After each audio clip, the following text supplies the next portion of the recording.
All right, so hey guys, assalamu alaikum. It's your boy Zair SK back to the new video.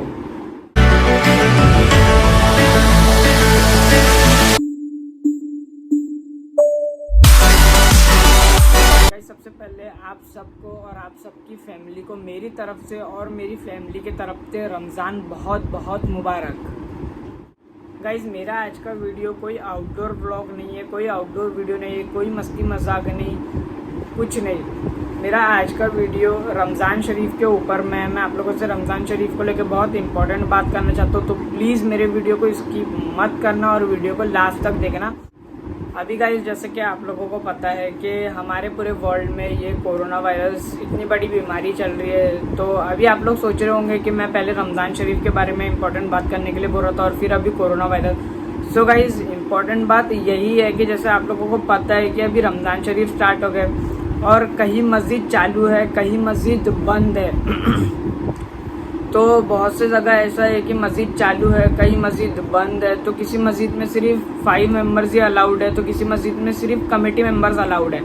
तो अब हम रोज़ाना नमाज़ पढ़ने जा नहीं पा रहे।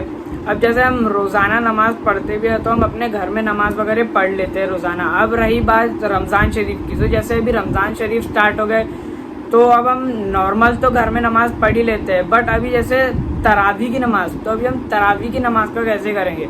तो अभी अगर हम मस्जिद में नमाज़ पढ़ने के लिए जाते हैं तो हम मस्जिद में नमाज़ पढ़ने जाते हैं तो हम इमाम साहब के पीछे में नमाज़ पढ़ते हैं। तो हम इमाम साहब के पीछे नमाज़ पढ़ते हैं तो इमाम साहब तरावी की नमाज़ में कुरान शरीफ की तिलावत करते हैं। अब जैसे हम अपने घर में अगर नमाज़ पढ़े तरावी की तो कैसे, सबसे पहले तो मैं आप लोगों को नियत बता देता हूँ। औज़ु बिल्लाहि मिनश शैतानिर रजीम, बिस्मिल्लाहिर रहमानिर रहीम। नियत करता हूँ मैं 2 रकात नमाज सुन्नत तरावी वास्ते अल्लाह ताला के, मुँह मेरा काबा शरीफ की तरफ, अल्लाहु अकबर। तो गाइस, ये हो गई नियत। अब जैसे हम तन्हा नमाज पढ़ेंगे तो ये नियत बनेगा। अगर हम मस्जिद में नमाज पढ़ने के लिए जाते हैं तो मस्जिद में जब हम नमाज पढ़ने के लिए जाएंगे तो इमाम साहब के पीछे ये नियत बांधेंगे, औज़ु बिल्लाहि मिनश शैतानिर रजीम, बिस्मिल्लाहिर रहमानिर रहीम। नियत करता हूँ मैं 2 रकात नमाज सुन्नत तरावी वास्ते अल्लाह ताला के पीछे, इस इमाम के, मुँह मेरा काबा शरीफ की तरफ, अल्लाहु अकबर। ठीक है। अभी अब अगर हम इमाम साहब के पीछे नमाज पढ़ेंगे तो ये हो गई इमाम साहब के पीछे की नियत। अब जैसे इमाम साहब तरावी की नमाज में कुरान शरीफ की तिलावत करते हैं तो अब हमको तो मुँह ज़बानी कुरान शरीफ याद है नहीं, तो हमारा कैसे, अगर हम घर में नमाज पढ़ेंगे तन्हा तो आप लोग उसमें सूरे पढ़ सकते हैं। जैसे आप लोगों को अलहम्दो का सूरा याद हो तो आप पहले अलहम्दो का सूरा पढ़ ले।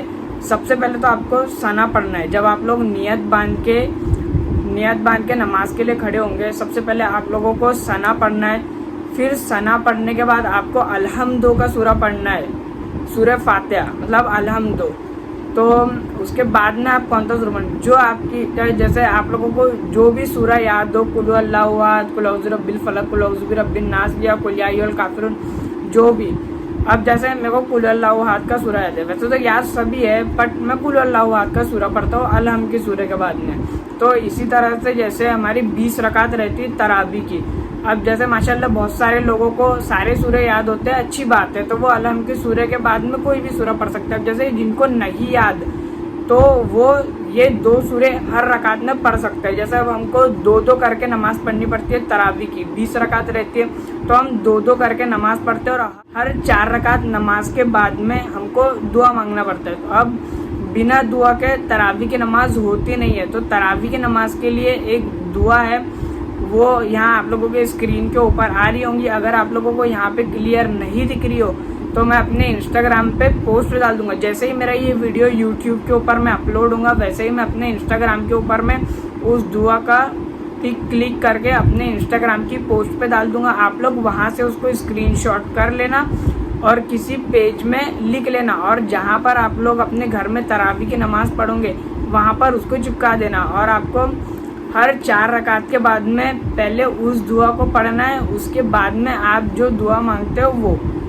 हमको 2-2 करके तरावी की नमाज़ पढ़ना है। जैसे पहले हमने 2 रकात पढ़ी, हम लोग तरावी की नमाज़ के लिए खड़े हुए, सबसे पहले हमको 2 रकात नमाज़ पढ़ना है उसके बाद जब हमारी 2 रकात नमाज पढ़ के हो जाए, हम सलाम फेर ले, तो आपको तुरंत वापस से तीसरी चौथी रकात के लिए नहीं खड़े होना है।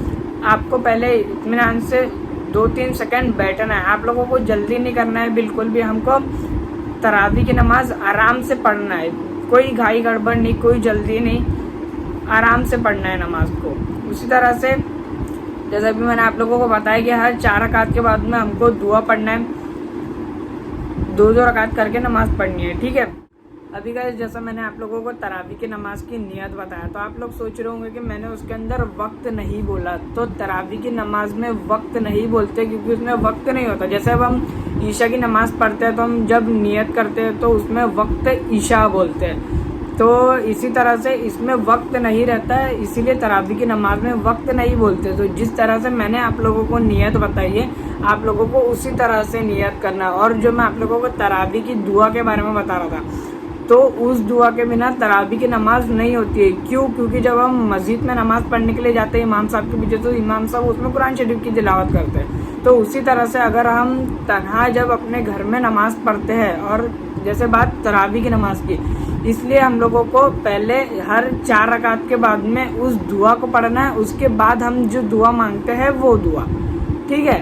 अभी गाइज ये तो हो गई नियत और दुआ की बात। तो अभी जिस तरह से अभी तरावी की नमाज का वक्त कब तक रहता है, तो सहरी करने के लिए जब हम उठते हैं, तो सहरी करने के आधा या पौन घंटा पहले तक के तरावी की नमाज का समय रहता है। अब क्यों? ऐसा नहीं कि आप तरावी की नमाज अब जब मैंने आपको अभी जितना टाइम बताया तब मैं कभी भी पढ़ लूँगे, ऐसा नहीं। जैसे अब कभी हमारी नमाज छूट गई, हम वक्त पे नहीं रहे, हम कहीं अपने काम से बाहर चले गए या कुछ किसी कारण से अगर हम लेट हो गए, तो इसलिए आप लोगों को जानबूझ के लेट नमाज नहीं पढ़ना है।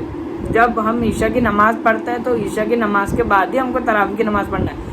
ये वक्त इसीलिए रखा गया है तरावी की नमाज का सहरी के वक्त से थोड़ा पहले तक के, क्योंकि जैसा अब अगर कोई कहीं अपने काम से चला गया या कहीं चला गया तो वो वक्त पे नमाज नहीं पढ़ पाया, इसलिए तरावी की नमाज का वक्त सहरी के पहले तक रखा गया है। तो आप लोग जानबूझ के लेट नमाज ना पढ़े।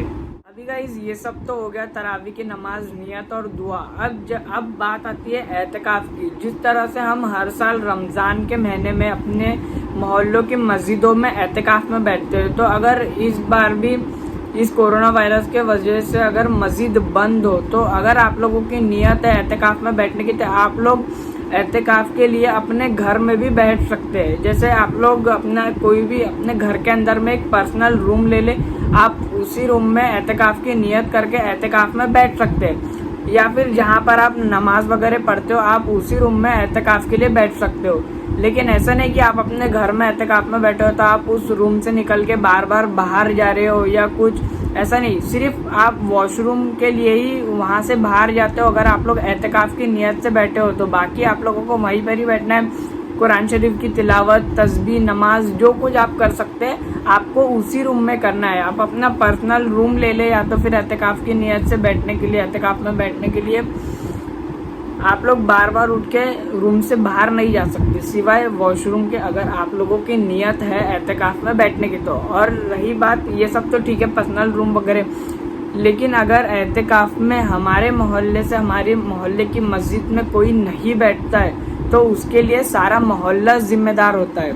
तो अब ये बात आप लोगों को सोचनी चाहिए कि अब अगर हम मस्जिद में एतकाफ में नहीं बैठ पा रहे हैं तो हम अपने घर में ही एतकाफ में बैठे।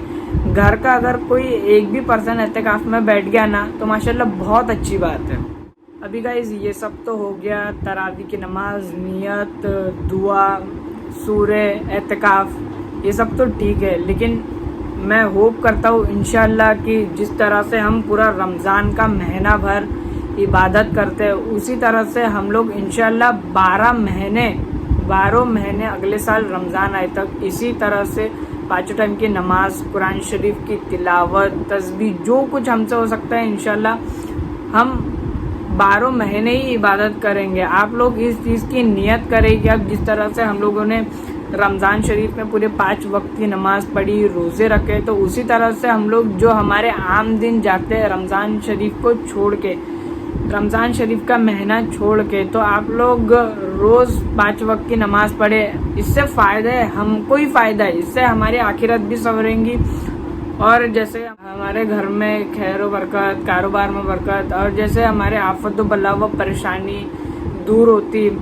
तो ये चीज़ आप लोगों को समझनी चाहिए गाइस। इंशाल्लाह मेरी बात आप लोगों को समझ में आई होंगी। तो आप लोग जिस तरह से रमज़ान के महीने में इबादत करते, तिलावत कुरान करते, उसी तरह से आप सब लोग 12 महीने इबादत करेंगे, कुरान शरीफ की तिलावत करेंगे इंशाल्लाह।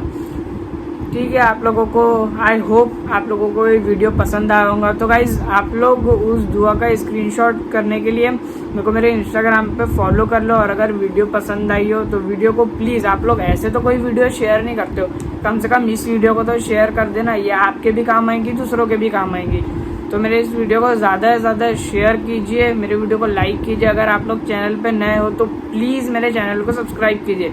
मैं मिलता हूँ आप लोगों से इंशाल्लाह किसी अगले वीडियो में। तब तक के लिए अल्लाह हाफिज़।